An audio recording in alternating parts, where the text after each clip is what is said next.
Hello everyone, मेरे इस YouTube channel पर आप सबों का स्वागत है। कुछ लंबे समय से मैं अपने वीडियो डाउनलोड नहीं कर पा रही थी, कुछ पर्सनल प्रॉब्लम थी, लेकिन अब लगातार आप लोगों को वीडियो प्रोवाइड करवाई जाएगी, जिससे आप सब अपनी पढ़ाई को सुचारू रूप से चालू कर सकें। आज हम लोग वर्ग नवम की हिंदी पाठ्य पुस्तक काव्यखंड के मंझन कवि के द्वारा लिखी हुई करवक चैप्टर के विषय में पढ़ने जा रहे हैं। मंझन जो एक सूफी संत है, इनके जीवन काल का उतना ज़्यादा अध्ययन तो नहीं हो पाता है, लेकिन मधुमालती के द्वारा जो भी कुछ पता चल रहा है उससे ये पता चल पाता है कि यह एक सूफी संत थे। ये अपने समय में जो भी कुछ घटनाएं घट रही थी उसके अध्ययन के अनुसार ये बहुत कुछ वर्णन कर पा रहे थे। इनके अनुसार यह एक ऐसे समय का वर्णन करते हैं, एक ऐसे परिस्थितियों का वर्णन करते हैं जो भावनात्मक रूप से मनुष्य के साथ जुड़ी होती है। यह प्रेम के एक अलग स्वरूप का वर्णन करते हैं। इनके अनुसार जीवन जो है एक प्रेम पद्धति के स्वरूप में चलती है।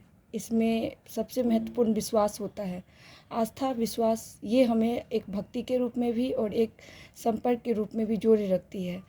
इस शीर्षक करवक शीर्षक के माध्यम से जो न जीवन स्वरूपों का वर्णन किया गया, यह एक अद्भुत स्वरूप है। इसमें इन्होंने हमें यह दर्शाने की कोशिश की है कि आखिर जीवन जो है एक प्रेम के स्वरूप में बंधा हुआ है। प्रेम जो व्यक्ति को आपस में जोड़ता है, ये जीवन का एक सच्चा स्वरूप है। यह हमें माता पिता, भाई बहन, कहा जाए तो इस संसार में हर एक वस्तु से प्रेम किया जा सकता है। प्रेम का कोई एक निश्चित स्वरूप नहीं होता, पर प्रेम जो ना अपने एक अस्तित्व में एक अनोखा ही स्वरूप लिए हुए होता है। एक गुरु के साथ शिष्य का प्रेम, एक माँ के साथ बच्चों का प्रेम, एक बच्चों का माँ के साथ प्रेम, यह स्नेह जो है एक ऐसी बंधन है जो व्यक्ति को एक जीवन स्वरूप से जोड़ता है, और यह जीवन स्वरूप हमें आगे इस जीवन संघर्ष में भी मजबूत बनाता है। तो प्रेम के एक अद्भुत स्वरूप को, एक महत्व को वर्णित करने के लिए जो प्रेम रूपी ज्योति जो है इस संसार को जो प्रकाशित करती है, उसका वर्णन करने में मंझन जी अपने पूरी सार्थकता सिद्ध किए हुए हैं। अब इसके अध्ययन से हम लोगों को कितना इस जो ये मंझन जी दर्शाने की कोशिश किए हैं, उसे हम अपने जीवन में कितना आत्मसात कर पाते हैं, यह तो अब हम लोगों का अध्ययन ही बताएगा। फिर भी मैं कोशिश करूँगी कि इस पाठ में दिए गए आप लोगों को जो सही वर्णन है वो मैं बता सकूँ। प्रेम अमूलिक नग संसारा, जे ही जियो प्रेम सो धनी उतारा। प्रेम लागी संसार उपावा, प्रेम गहा विधि प्रगट आवा। तो कहा जा रहा है कि इस संसार में प्रेम जो है अनमोल है। जिस तरह से अंगूठी में जो है एक नगीना या अनमोल मोती जड़ा हुआ रहता है, उस अनमोल मोती के स्वरूप में है यह प्रेम। जिसे हो जाता है वो इस संसार में धन्य हो जाता है। प्रेम ज्योति सम सृष्टि अंजोरा, दोसर न पाओ प्रेम कर जोड़ा। कहना ये संसार में प्रेम जो है एक ऐसी दिव्य ज्योति के समान है, एक कहा जाए तो एक ऐसी गहराई स्वरूप है जिससे ये संपूर्ण संसार प्रकाशमान होता है। इसके समान और कोई भी प्रकाशमान करने वाला दीपक स्वरूप नहीं है। बिरला कोई जाके सिर भानु, जो पावे यह प्रेम सुहागु। सबद उच्च चाड़ेहु जुग बाजा, प्रेम पंथ सिर देसो राजा। तो कहना है कि इस संसार में प्रेम के स्वरूपों का जो वर्णन किया जा रहा है मंझन जी के द्वारा, उसमें कहा जा रहा है, कवि कह रहे हैं कि प्रेम की गहराई में जाकर ही ईश्वर को पाया जा सकता है। संपूर्ण सृष्टि जो है इसी प्रेम से ही प्रकाशित होती है। इसका एक स्वरूप है। इस संसार में प्रेम का कोई जोड़ा नहीं है। वे व्यक्ति विरल होते हैं जिन्हें प्रेम होता है, चाहे ये भक्ति का स्वरूप हो या एक सरल आस्था का स्वरूप हो। इसे पा लेना ही बड़े सौभाग्य की बात होती है।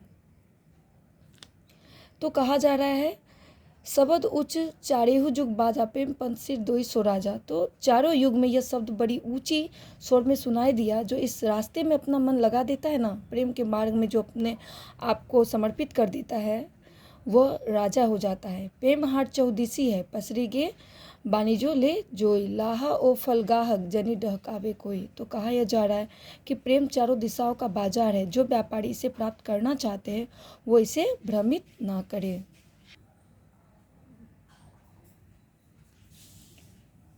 अमर न होत कोई जग हारे, मरी जो मरे ते ही मिचू न मारे। प्रेम के आगे सही जई आचार, सो जग जन्म ही काल से बाचा। तो कहा यह जा रहा है कि इस संसार में कोई अमर नहीं होता। कहा जाता है कि कहा यह जाता है कि यमराज जिसके प्राण निश्चित कर देते हैं खींचने को, यानी जिसकी मृत्यु निश्चित हो जाती है, उसे तो कोई रोक नहीं पाता। लेकिन फिर भी यह कहा जाता है कि इस संसार में कोई अमर नहीं होता, मारने से उसे मृत्यु भी मार नहीं पाती। प्रेम के आग में जो तपा वही इस संसार में प्रत्येक काल से बच जाता है। प्रेम के आगे सही जय आचा सो जग जन्म ही काल से वो बाचा। अर्थात प्रेम के आग में जो जलता है, इस संसार में जो तपता है, वो संसार में काल से भी बच जाता है। प्रेम सरनी जेव आपू उबाड़ा, सो न मरे कहू कर मारा। एक बार जो मरी जीव पावे, काल बहुरते ही निहर न आवे। तो प्रेम के शरण में जो जीव चला गया वो अपने आप उबड़ गया। किसी के मारने से वो मर नहीं सकता, कोई भी व्यक्ति उसका बाल बाका नहीं कर सकता, उसे तो एक अमरता प्राप्त हो जाती है। कहा जाए तो वो इस संसार में जन्म और मृत्यु से पार उतर जाता है। एक बार जो मरी जीव पावे, काल बहुरते ही निहर न आवे। मृत्यु का फल अमृत हो गया, निहचे अमरता ही के गया। अर्थात एक बार जो प्रेम को पा लेता है उसके नज़दीक काल भी नहीं आता। प्रेम के कारण जिसकी मृत्यु हुई उसके लिए मृत्यु का तो फल अमृत के समान हो जाता है। अर्थात निश्चय ही वह शरीर अमर हो जाता है। जो जीव जाना ही काल, सो प्रेम शरण करी नेम। फिरे दोहु जग काल, भो शरण काल जग प्रेम। तो जो भी जीव काल को इस प्रेम में जानता है, अर्थात इस संसार में प्रेम के स्वरूप को जो जानता है, नियम से प्रेम के शरण में जो जाता है, फिर दोनों संसार अर्थात काल या मृत्यु, वो इस दोनों स्वरूप से पार उतर जाता है।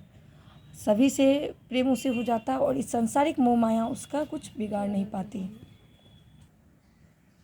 PDF में आप लोगों को सारे प्रश्न उत्तर इसके उपलब्ध करवा दिए जाएंगे। आप लोग PDF डाउनलोड करके इसके सभी प्रश्न उत्तर को देख सकते हैं।